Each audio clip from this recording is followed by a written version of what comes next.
Good afternoon, everyone. I see we've got almost 100 people online, and we'll get started here. So thank you for joining us for our third Spencerport Parent Forum on reopening. My name is Dan Milgate, the Superintendent of Schools, and I'd like to introduce you to our team that will be joining us today.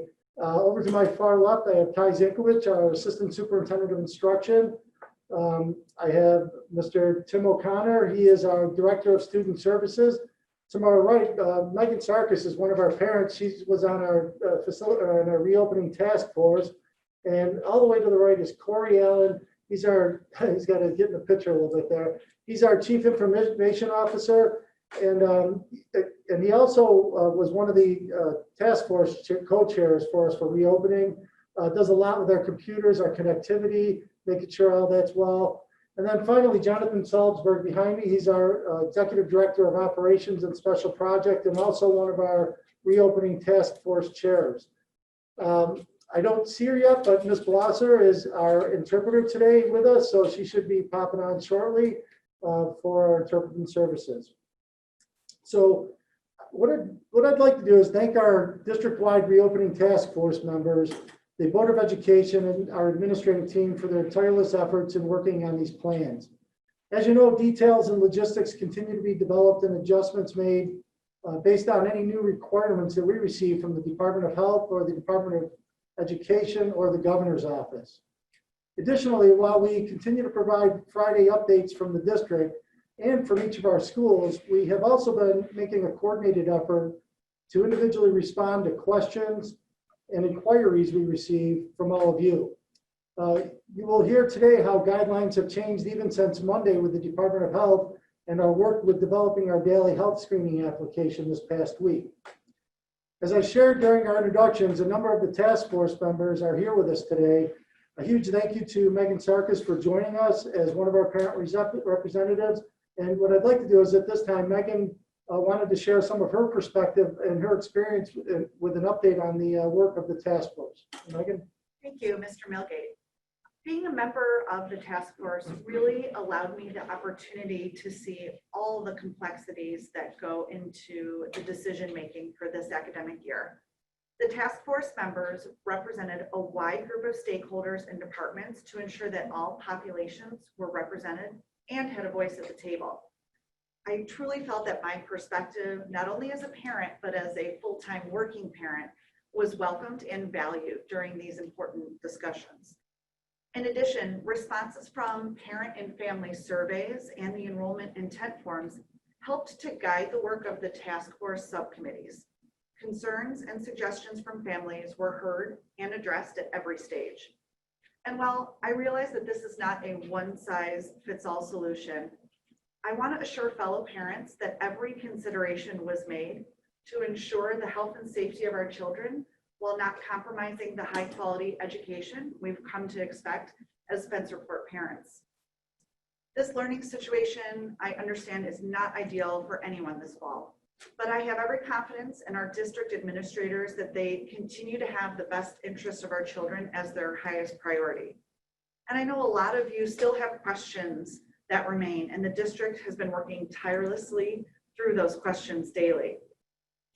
And finally, one thing that's been abundantly clear to me throughout this process is that, as we know, this situation can change daily, sometimes hourly. And as parents, it's our ability to adapt and have faith in our district leaders and teachers that will determine our success as parents to our children as they continue to navigate this complex educational environment. Thank you, Megan. So with that, again, I want to thank each of you for reaching out to us with questions, for those that have sent them in. And I also want to thank our administrative team, especially the principals, for their continued commitment to this as well, as they've been reaching out separately to many of you to answer your questions as well. We've been collating these questions since Monday and updating our frequently asked question page on our website. And as the administrators are reaching out to you, we're trying to cross-reference these to make sure we've answered all these questions. We will continue to do that, and for the weeks coming, we'll continue to build on our frequently asked page. We can move to the agenda. Hello, Ms. Blosser.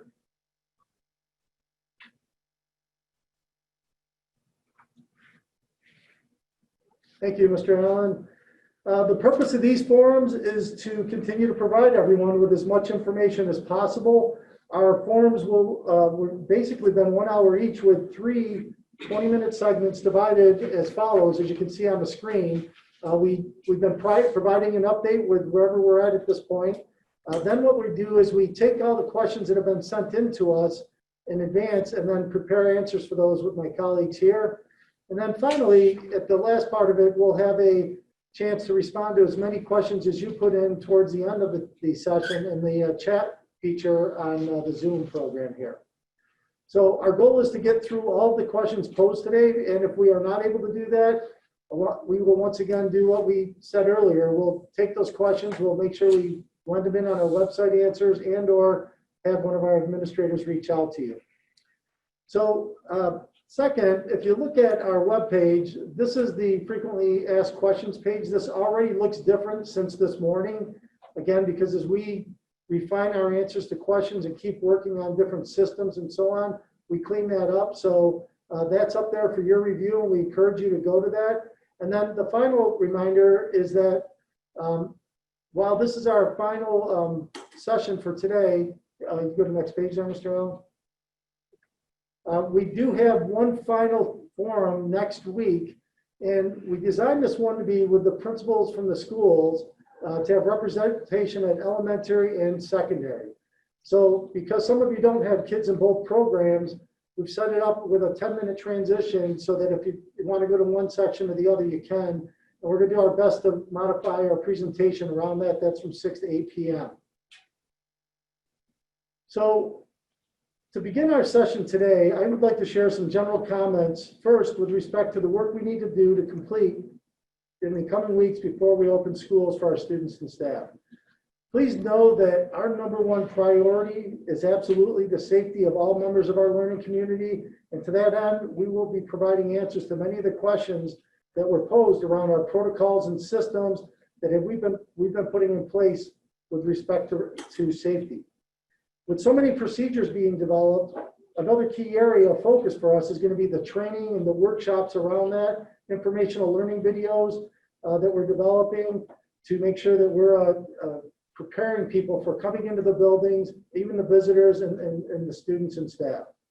So a good example is a major reason we changed our first week of school to the 4 conference days is to ensure that we have the time needed to do this with our staff and with our faculty.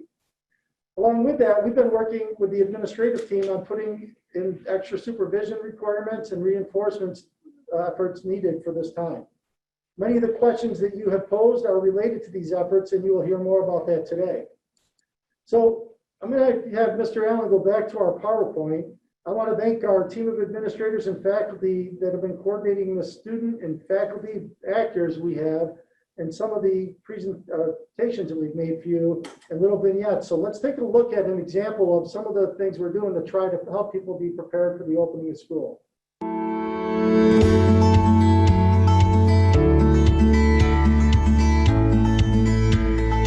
Physical layouts of all classrooms have been redesigned to provide social distancing among a reduced number of students. To start the year, each room will accommodate a limited number of students per class. Each desk will face the same direction and will be spaced roughly 6 feet apart in proximity. Additional items that are not critical to learning have also been removed. Students will also wear masks while working at their desks. However, a teacher may choose to provide brief mask breaks.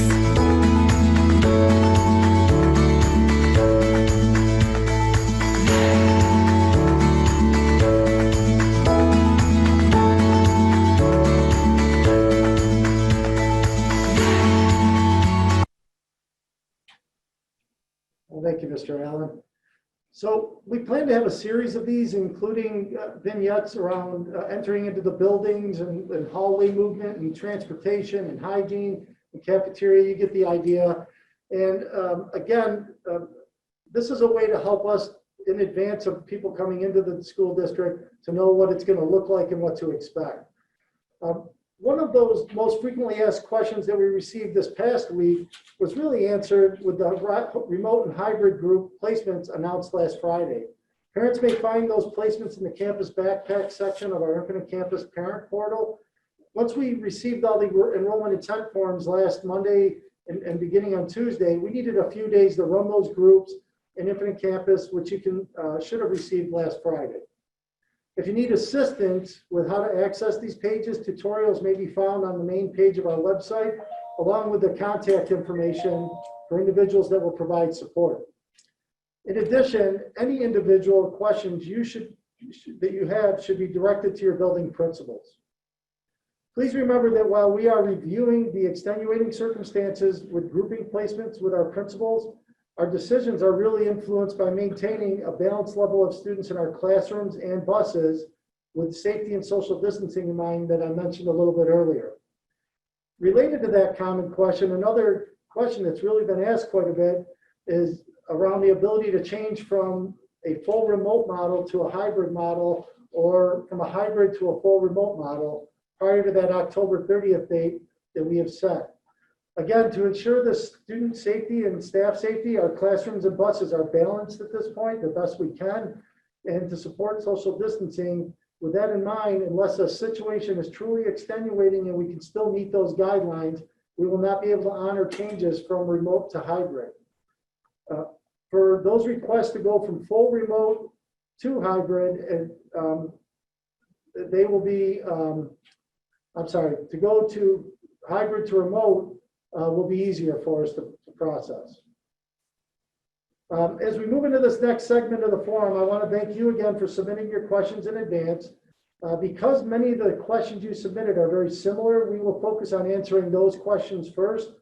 To begin with, since so many of our questions revolved around the availability of technology and the use of these resources in our hybrid and remote models, we wanted to answer some of those questions first. So what I'd like to do is introduce Corey Allen again, who will run through some important updates regarding our connectivity and resources, and will address many of the questions in this area.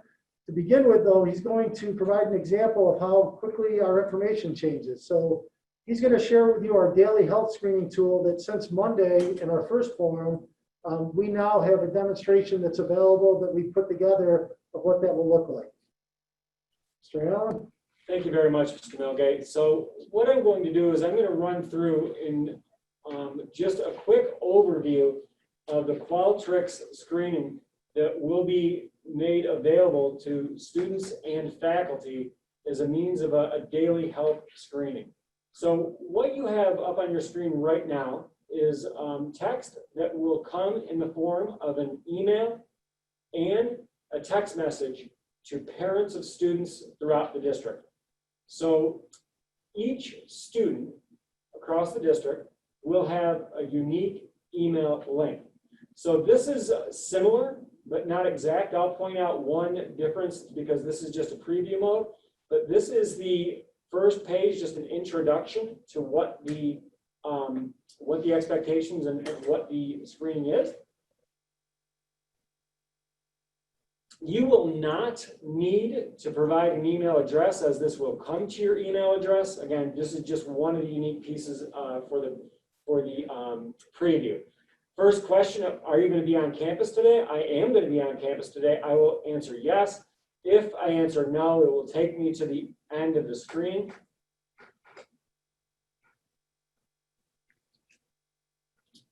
This is just validating my phone number. Do you currently have chills or a fever greater than 100 degrees Fahrenheit? Again, if I say yes, it is going to take me to the end of the screener. I am not going to be certified to come onto campus today, and I will also receive information on what I should do as a parent for next step for the health and welfare of my child. If I click no, that I don't have fever or chills, and then moved on to the next series of questions. This is very important.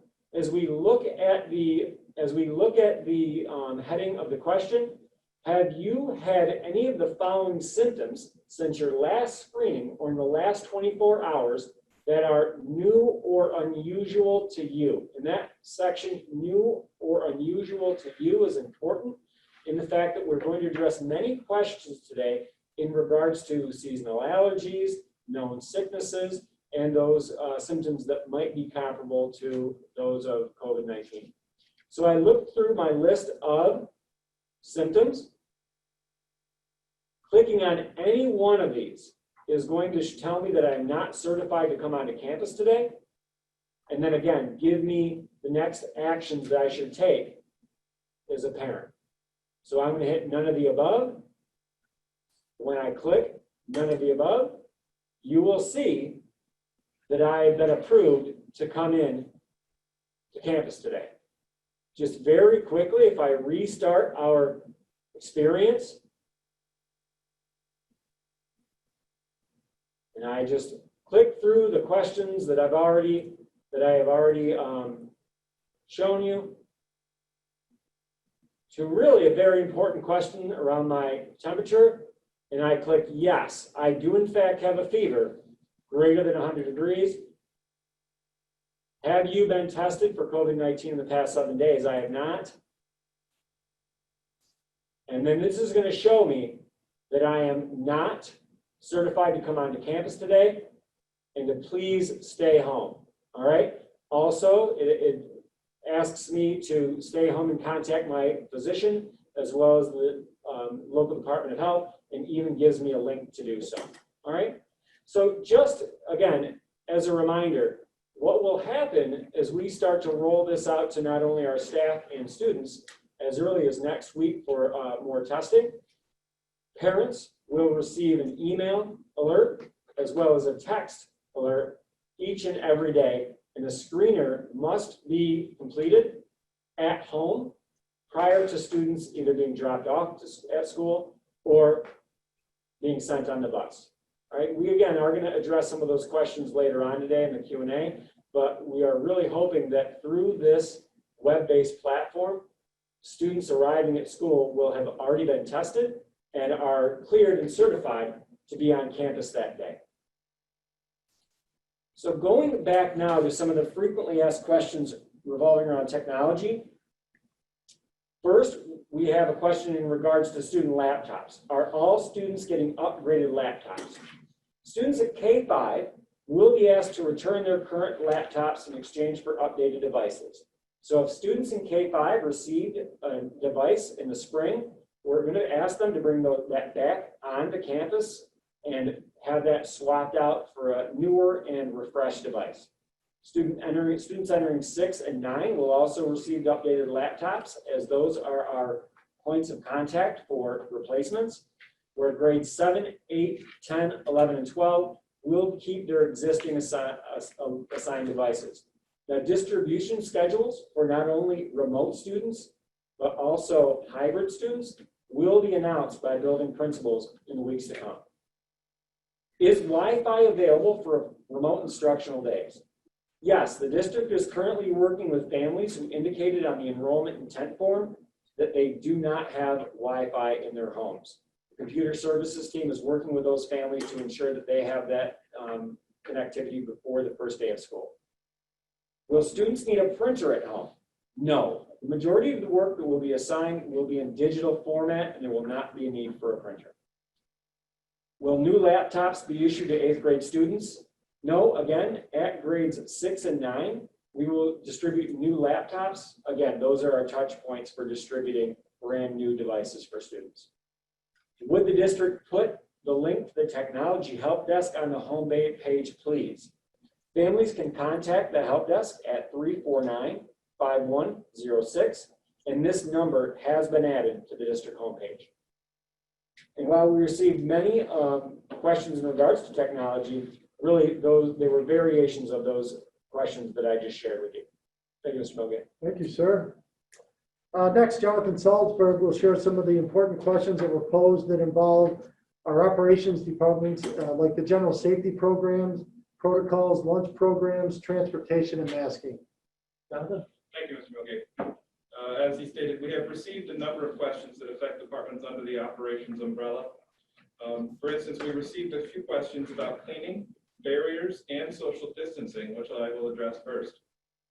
There was a question, does the district have enough supplies on hand to meet requirements for a period of time? Cleaning supplies, staff PPE, and other disinfectant materials. Our parent survey indicated that 98% of parents will be able to provide a face covering for their child. Though we have this data, we are following SEP guidance and have ordered an 8-week supply of needed PPE for students and staff relevant to their positions, and these items are already arriving. The district also has cleaning supplies and hand sanitizer on hand to supply the buildings through December. Another question, I understand there is a deep cleaning on Wednesdays, but what about between the two groups, between Monday and Tuesday? Rather than attempt to limit cleaning to one deep clean on Wednesday, we will be doing a deep clean every evening. The cleaning staff will circulate through the building and disinfect the touch surfaces such as desks and doorknobs using a disinfectant spray or an electrostatic sprayer or a similar method. Cleaning staff will also circulate through the building cleaning high touch surfaces and restrooms periodically through the day and in the evening when the building is empty. Will there be plexiglass in between student desks? Furniture will be arranged so that 6 feet of social distancing is maintained in all directions, including between student desks and the teacher's desk. The district has ordered clear plastic barriers for use if it is determined that an enrolled class size requires desks closer than 6 feet, and barriers for use across elementary student tables. What steps have you taken to ensure social distancing is maintained in the hallways, especially during class transitions or in high traffic areas? Floor decals with arrows, bright tape, and distance reminders, along with posters and signage, will be placed throughout our buildings to guide travel patterns and encourage social spacing. Next up, we did receive a number of questions about masks and face coverings, including the expectations of all staff and students to wear masks. I would also note that in our website FAQ, we have already indicated that masks will be required at all times, even during instruction. First question is, how will mask wearing be enforced? Is this going to be enforced just as the standard dress code? We are currently updating our code of conduct, and its adoption is pending board approval. The district intends to offer trainings about mask expectations and reinforcement when staff report back to work and in the initial days of return to school. Will students be given and staff be given mask breaks, and what will that look like?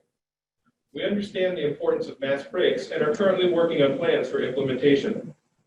Once established, we will make sure we provide training for staff and students about breaks and ensure we are still adhering to the information from the Department of Health. We will keep you updated as we know more. Will students wear masks in physical education? Yes, students will be required to wear masks during physical education, and they will have the opportunity for mask breaks periodically during the class. PE classes scheduled outside will allow for more flexibility in those mask breaks. Will face shields be permitted in place of face coverings in order to provide a break once seated and socially distanced? No. Current guidance from the New York State Department of Health is that a face shield is insufficient to protect the wearer from exposure without a proper face covering. Similarly, a face shield is considered insufficient to protect others without a suitable face covering. That being said, face shields will be allowed when used over an acceptable face covering. Do classrooms, hallways, I apologize, next up, we had additional questions about HVAC and ventilation in our buildings. Do classrooms, hallways, gymnasiums all have HVAC systems that meet the new standards? The New York Department of Health guidance provided to the district only indicates that we should increase outside air as much as possible while maintaining health and safety protocols. The district has evaluated all HVAC systems, and those systems will be set to maximize fresh air intake for the outside temperatures. Do all windows open, and will they be open to assist with ventilation?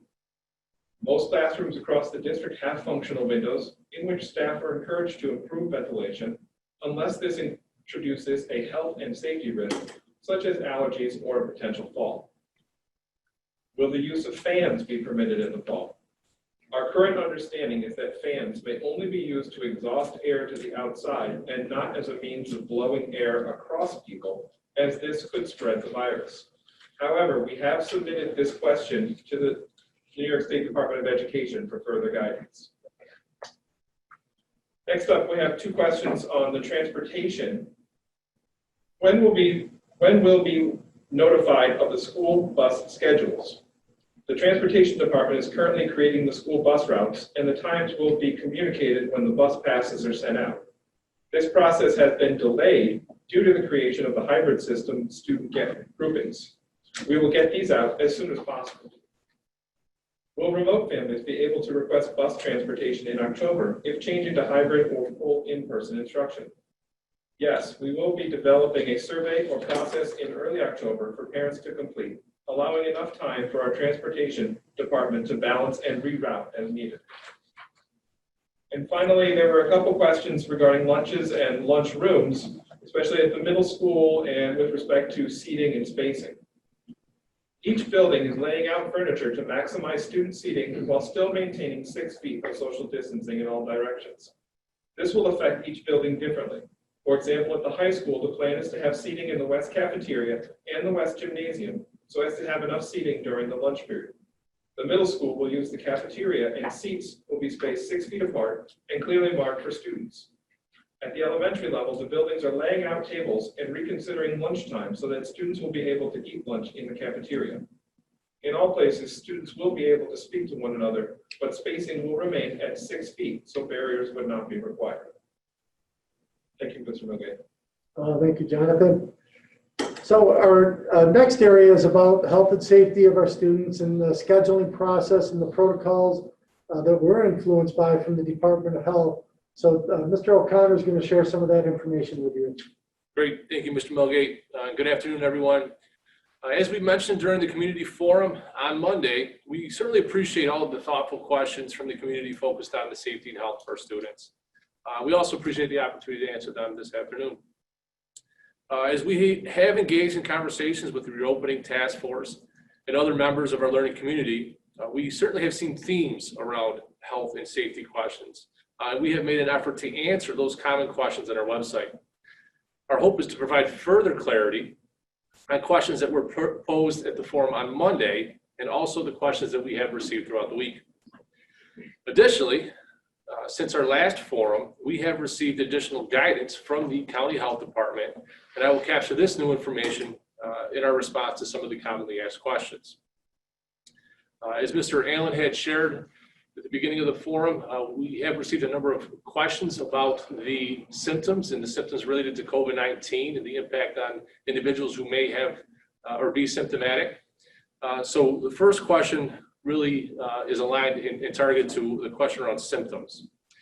So the question is, what happens when a student or a staff member has seasonal allergies, exhibits a running nose or a cough, but does not exhibit any other symptoms consistent with COVID-19?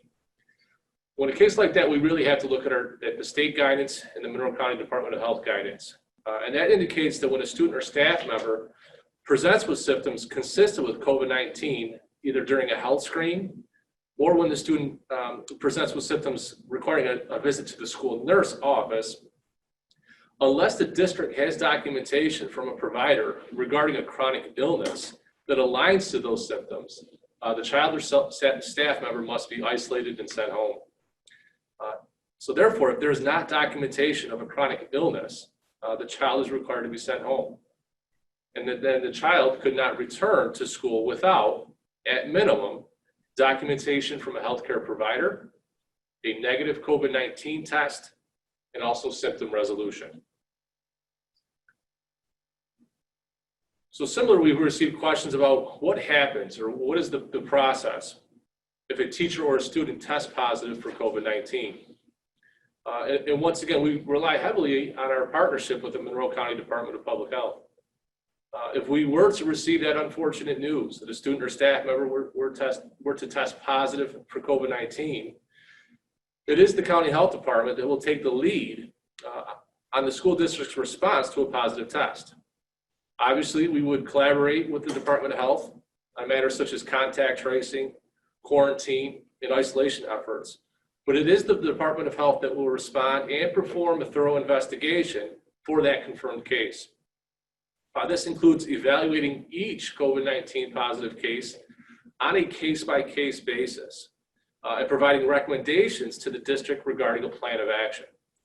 Those recommendations could include, but obviously are not limited to, an immediate closure of a classroom, a school building, or the district for 24 hours or more.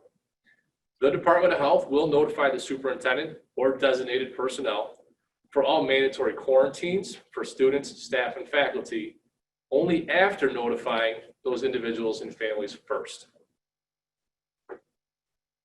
Some of the new guidance from the County Health Department this week was around medical exemptions for students wearing masks, so I'd like to address that next. So the question reads, will my child be able to receive a medical exemption from wearing a mask? A new mask exemption form has been developed by the Monroe County Department of Public Health this week. It is currently being distributed to physicians in an effort to provide consistency in the Finger Lakes region. It can only be completed by a New York State licensed physician, a physician's assistant, or a licensed clinical psychologist.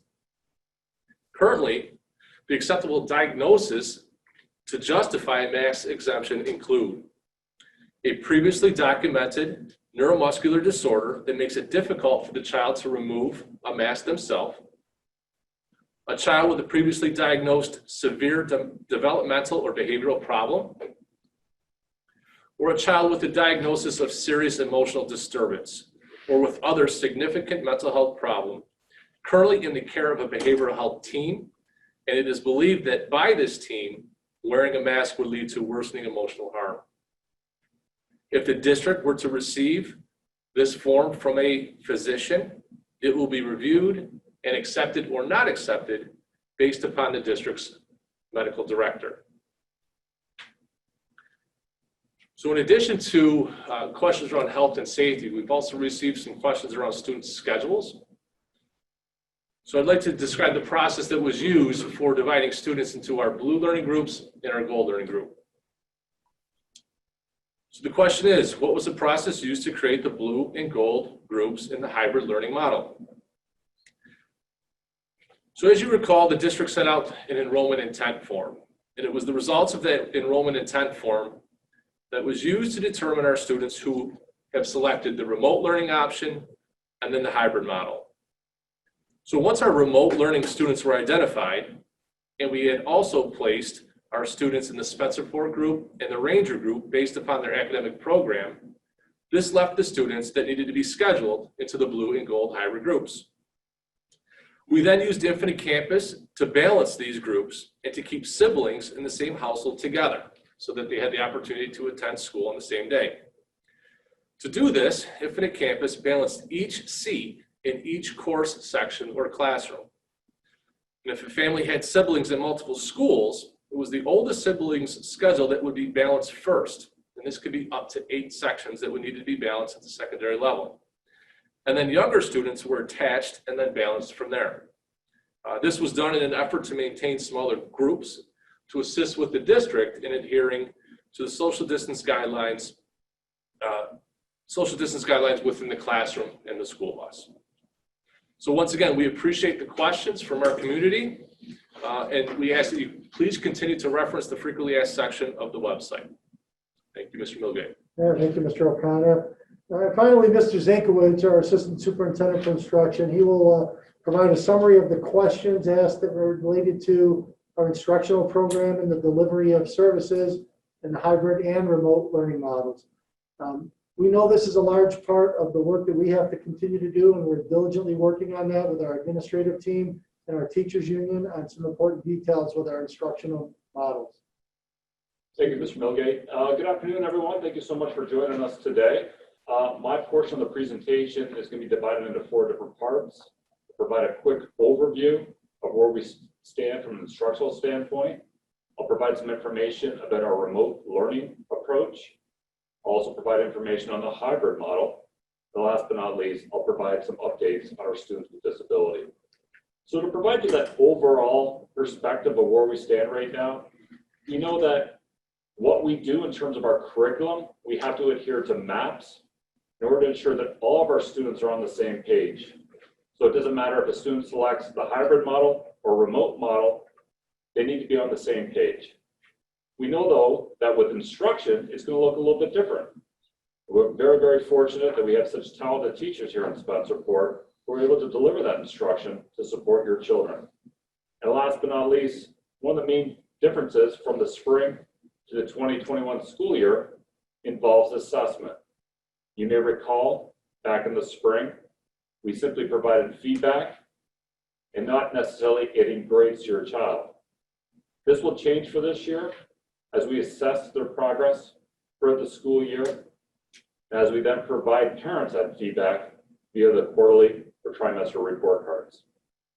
So Mr. O'Connor mentioned how we were able to devise the blue and gold groups. Now, we started off with the individuals that selected the remote learning option.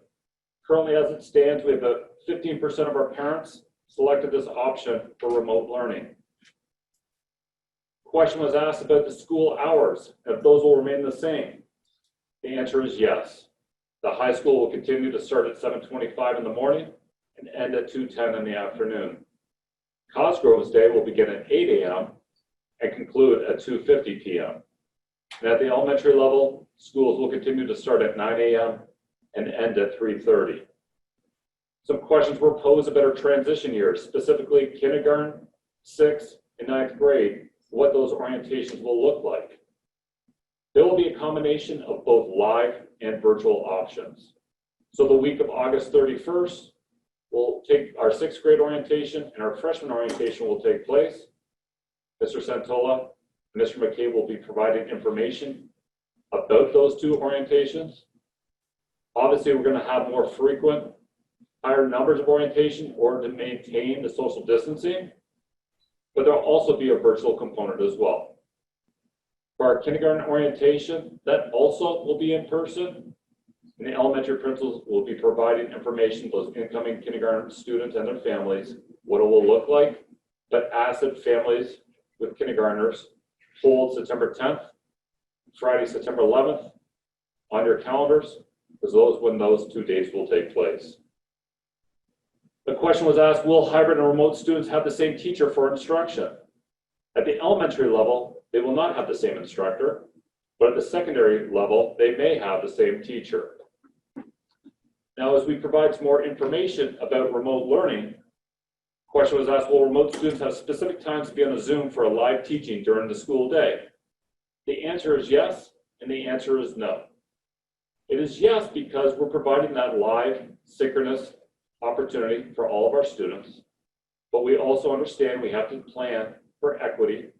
So we know that some students will not be able to watch a lesson or engage with a teacher through synchronous approach. As a result, we'll store some information, we'll upload these tutorials, lessons, instructional materials, etc. in our Schoology resource for your child to access. So will remote students be able to get help or tutoring with the teacher if needed? Yes, they will. We're also working on specific times and dates when students will be able to access their teacher throughout the confines of the day. Now, you heard me mention a couple of terms, synchronous and asynchronous learning. I'm going to ask Mr. Allen just to provide a slide that provides a quick overview of the differences between the two. So as you can see, synchronous means live instruction, so students learn at the same time. Communication happens in real time, and it's our hope that it's more engaging and effective for our students based on their learning experience. We also know, like I mentioned earlier, that we have to provide flexibility and convenience for students that may not be able to jump on a Zoom or work with their teacher during a set period of time. This is called asynchronous instruction, where students learn at different times within the confines of the day. For the hybrid model, as we make that transition, we wanted to start off with showing the student schedules. So as you can see here, this is the K-5 schedule for our hybrid learners. First day of instruction will begin on Monday, September 14th, and that will be an A day for our students. Those students that are in the blue group obviously will be reporting that day, and they will follow the traditional day, follow English, writing, math, etc. And at the elementary level, we follow a 5-day rotation, A through E. We offer specials during those times. That's why that letter day is important for that special rotation. Within that 5-day rotation, students receive physical education twice on 2 days, art on 1 day, music on 1 day, and a combination of either work with an enrichment specialist in computer use or the school librarian on literacy. Now you'll notice that Wednesdays, there's no days designated. That would be a perfect opportunity for us to provide special instruction for our students. But as you can see, the days for the students when they're in attendance will be A day on the 14th for the blue group. And then when they return to school on Thursday, September 17th, it will be a B day. It will continue to go through the schedule over the first 3 weeks of the school year. Those 3 days when students are not in session, they will receive virtual instruction, asynchronous instruction, and synchronous instruction based on their particular needs and based on the curriculum maps that we establish. Moving to middle school level, the middle school also follows a 5-day rotation, and you will see that new learning takes place each and every day. New learning will occur, first day being the A day, Monday, September 14th, B day, Tuesday the 15th, C day, Thursday the 17th. And you can go all the way through. You'll notice that E days are designated E1 and E2. That's just for some of our unique specials that we offer on a different rotation. Once again, Wednesdays are not assigned a letter day, but we have a responsibility to provide instruction for our students on these days, and that will vary from student to student, class to class. Last but not least, at the high school level, we follow a 4-day rotation. You'll see here that the blue group during that first week of school will be in their A and B day classes, A occurring on September 14th, B occurring on September 17th. And then that second week, on those same days, it's C and D day rotation. The reason why we did this is to ensure that students work with all their teachers at least once through live instruction on any given week. Knowing that physical education, science, and a couple of other smaller classes occur on a different rotation. But as we go back to the elementary level, in terms of that blue and gold group, a question may be asked, what will happen on that first day of school on Monday, September 14th, if my child's in the gold group? We'll defer instruction to the following day, because we know that some students will not have access to a laptop at that point. Mr. Allen and his team have devised an approach to distribute laptops to our K-5 learners and any other student that hasn't received one to this date. This includes both our remote students and our hybrid students. So we'll be completely one-to-one across the entire school district. Kindergarten and first graders will be expected to keep their laptops at home for the days when they're learning from home. And we'll ask our students in grades 2 through 5 to bring their laptops from home to school each day that they're assigned to come to school. In addition, we will not be requiring an insurance payment for our K through 5 students, knowing that once we return to school for full instruction, once we return back to normal, that those devices will be returned to the building, will remain at the building. Now, if I was to continue with the hybrid model questions, will kids stay in their classrooms for instruction and teachers move from class to class? This will occur, students will remain in their class at the elementary level and their special area teacher will travel to their classroom. Students at the secondary level will travel from class to class. Will students have band and chorus at the secondary level? Yes, they will. We will utilize the auditorium at both Cosgrove and the high school and ensure that we can maintain social distancing of at least 12 feet. Question was asked, what is the status for students that attend WMOCO? WMOCO will be offering a hybrid model of instruction to begin the school year. Students who have chosen the hybrid model for Spencerport will attend WMOCO in person 5 days out of the 10. The other days will be remote distance learning. If students want to attend remotely, that is an option for them as well.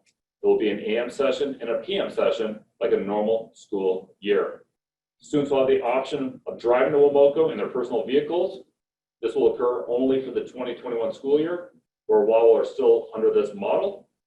Once we return to full return, that driving option will no longer be available. Relative to the drop-off and pickup, will children be able to arrive to school early? We're trying to minimize that in order to ensure that we can properly supervise all of our students. This question, along with many other questions, will be posted on each building's webpage over the coming days. The 6 principals are currently collaborating on a common approach, and our hope is to post this next week. Last question before we move on to special education. What's the process for remote students to receive school materials such as books, packets, and worksheets? The district will make every effort to limit the amount of tangible materials as much as possible, and will schedule times through the principals for pickup. Transitioning to special education, if a student with an IEP in a general education classroom has an adult support for instructional purposes, will they have access to their assigned adult on days they are not in school? Students will have access to their special education teachers and related service providers in school and virtually based on their individual needs as outlined on their IEP. The special education providers will ensure that students are provided accommodations and specially designed instruction in both settings as well. Question was asked, how can you provide an IEP service if my child is following the remote approach? All services for students who are participating in virtual learning will participate in telepractice and teletherapy modes of instruction. Students will have access to their special education teachers, case managers, related service providers on a regular basis based on their individual needs outlined on their IEP. As the school year begins, case managers will be reaching out to work with families on specific schedules.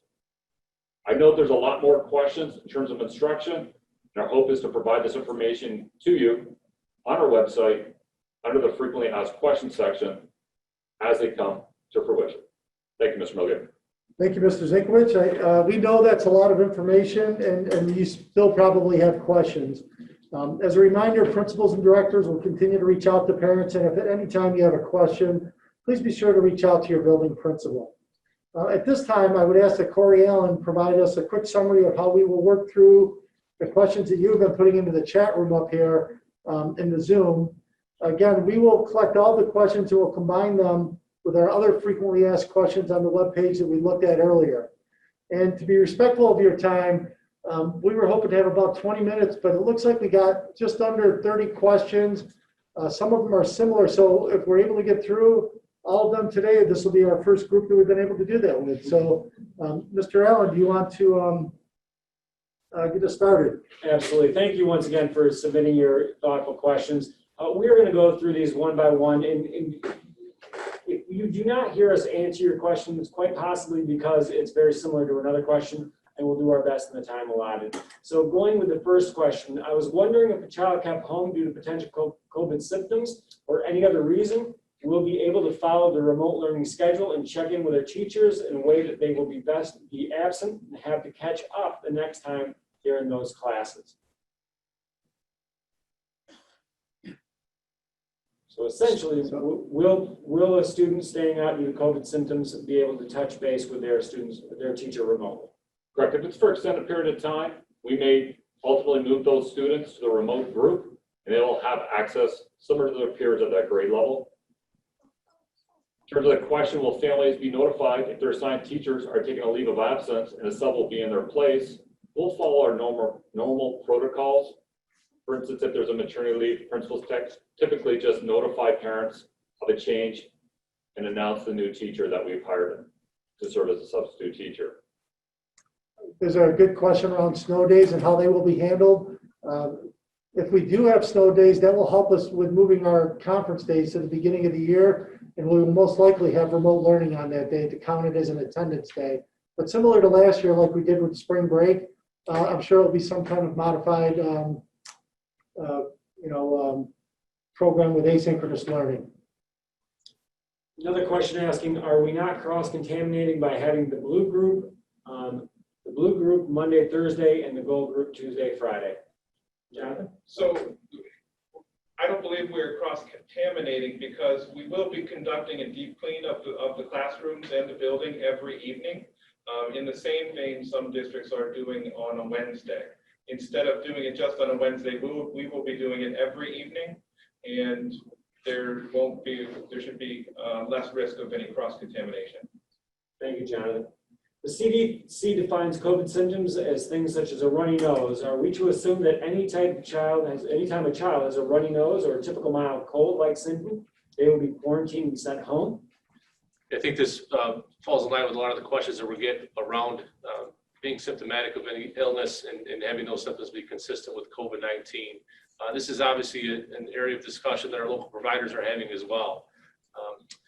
But again, the guidance is pretty clear, right? That if we do not have documentation of a pre-existing condition, we cannot prove that those symptoms are not COVID-19, and that we need to take the appropriate steps, have the child see the physician, receive a negative COVID screen, and then also have symptom resolution. Thank you, Mr. O'Connor. It was stated that the buses were balanced as best we could. Are our children going to be safe on buses? So our transportation department is currently routing all of the students on the buses. Based on the guidance we have, we are able to seat approximately 20 to 22 students on the buses, each with students wearing their masks and socially distant. The students will be also, besides masks, the buses will run with windows open if it is above 45 degrees.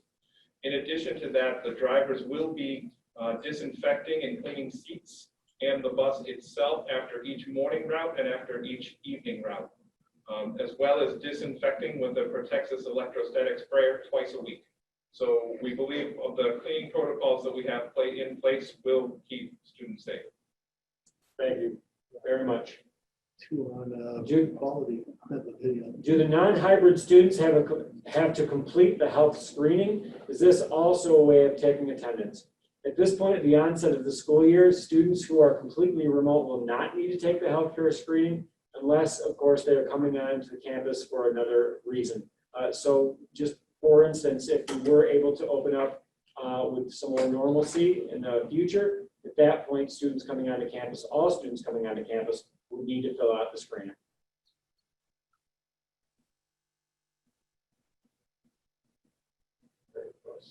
Next question.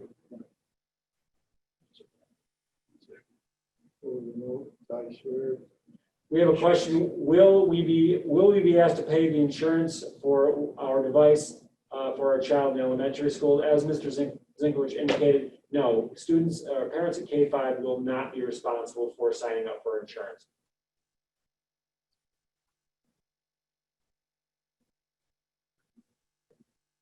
Question, if I indicated that I will be driving my child each day, will he or she be assigned to a bus route in case of emergencies?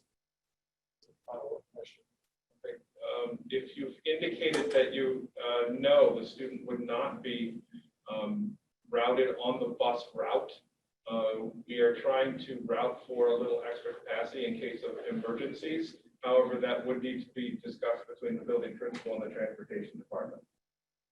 Thank you. What happens if a parent does not complete the morning screening that is emailed or texted to them in the morning? Is the child sent home? That is a great question, a question that comes up in the guidance quite frequently. I think part of our responsibility as a district is to train parents on completing that screening, and ideally that daily health screening should be completed at home. Conversely, we also know that there could be instances where students come to school without having that screen completed, and there will be policies and procedures in place at each building level to have trained staff on site, including our school nurses, to complete that daily health screen on behalf of our students. Question, the question was asked in regards to the hybrid model. Will the students working from home receive synchronous or asynchronous learning or both? The response is both. They'll have an opportunity, and each Each level is a little bit different, and our hope is to plan the specific details next week and relay that to our families next week, but they'll have an opportunity for both. Questions, families that have more than one student, if they're currently remote, but choose to go hybrid in October, will they still be able to keep that household the same group, either blue or gold? The answer is yes. We want to keep families together in order to make it more convenient for their parents. I know students won't be using lockers at the middle school. There are quite a few supplies. Are students expected to bring these to and from school each day? There's a possible way supply list might be reduced. Yes, we're trying to reduce the supply list. We want to minimize the amount of extra supplies that students carry with them each day or utilize each day. We're hoping that students will rely on their laptops. Although when they are in person under the hybrid model, we want to minimize the amount of technology that they use.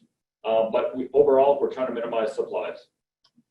Question of, will a high schooler be able to change their schedule without switching their hybrid group? I can take that. So in a traditional, in a traditional year, changing schedules at the high school level is sometimes a puzzle. I think there's an added layer of complexity when we add in the blue and gold groups.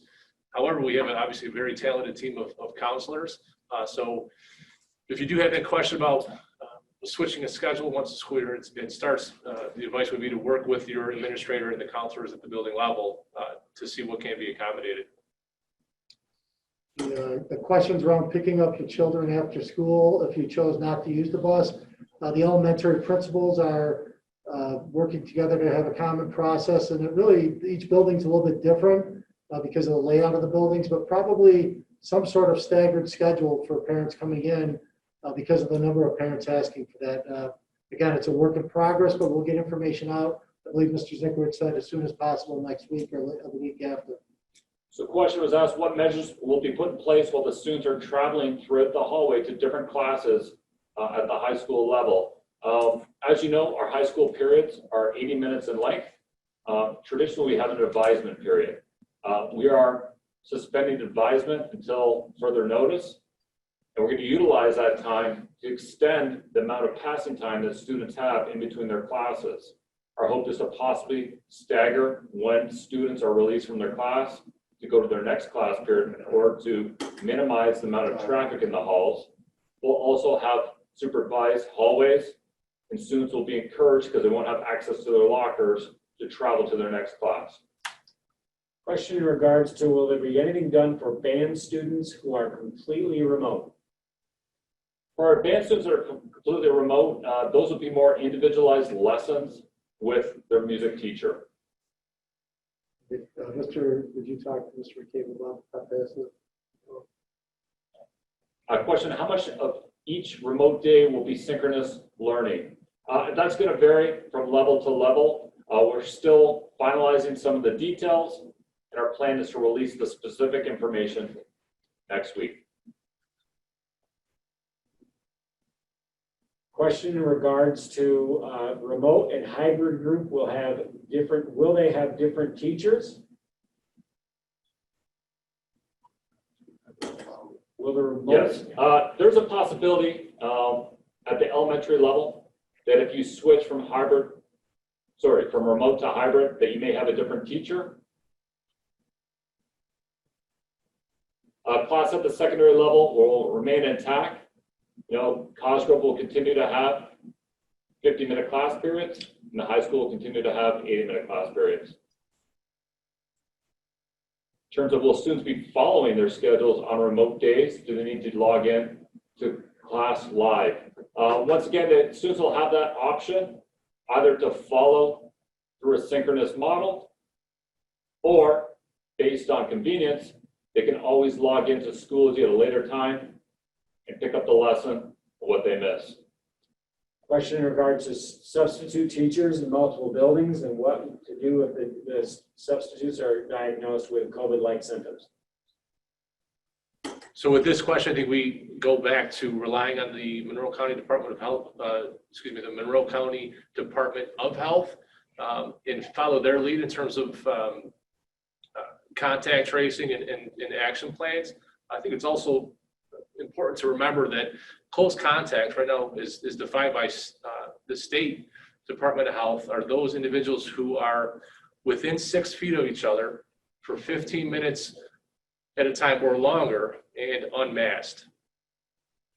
So there's a question about transportation training for our new kindergartners who've never been on a bus before.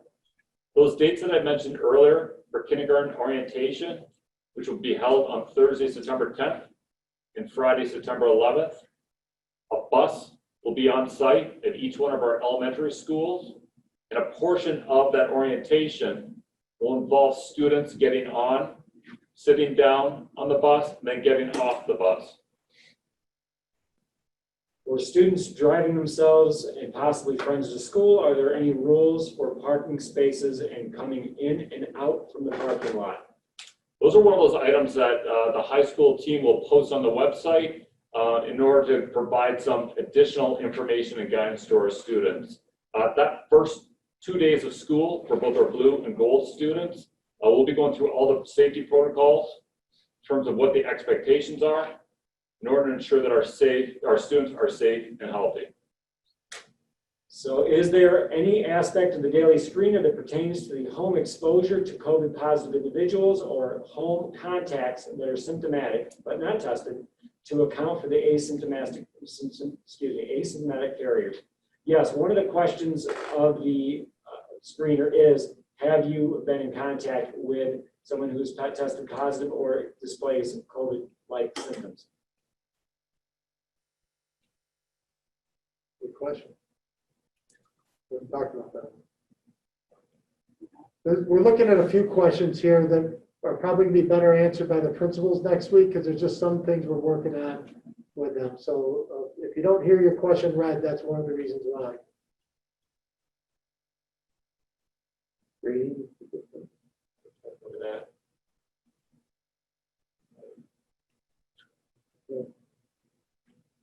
In terms of supplies, you're going to receive, families will receive notification either in the portal or from a letter from their principals that have information about the supply list.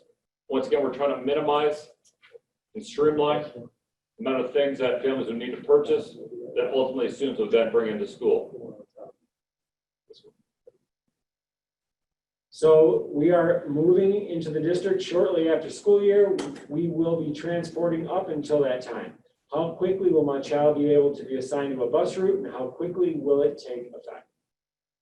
It should take effect very quickly, but we are routing for a little extra capacity. But we are limited by the number of students on the bus. I would suggest contacting the transportation department and give them your information in advance so that they can consider routing your student if it's going to be that close to the beginning of the school year. If we did not receive a laptop last year for a child, but will need one this year, is there a process on the website to do this?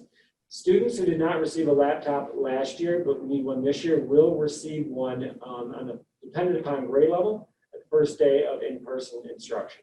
If it's at K, student grade K, they will receive that during orientation, as will our freshman students. Again, this goes back to the plan of deployment that will be released from each building.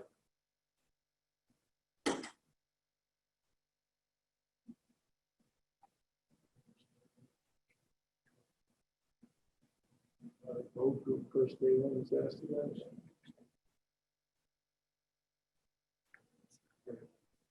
A question just asked about teachers rotating between classes. At the elementary level, students will remain in their classroom and their special area teachers will report to that room and provide art, music, etc. Phys ed teachers will also report to the classroom.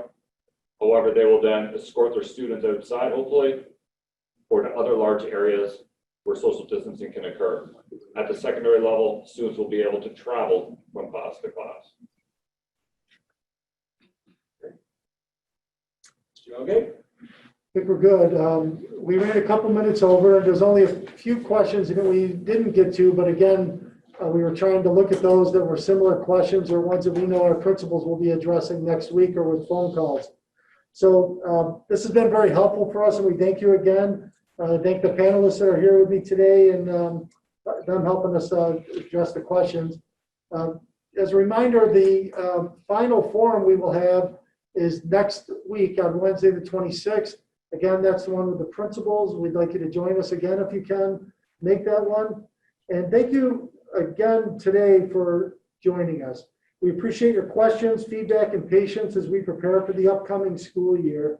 We know that school will look different this year, but please know that the health and safety of our students, staff, and families is and will continue to be our top priority. You can continue to submit questions, as you can see on the slideshow here, at info@spencerportschools.org, or contact your building principal with grade-specific or student-specific questions. So thank you very much, everyone. We appreciate it. We hope you have a nice evening. And keep an eye on that frequently asked question page on our website.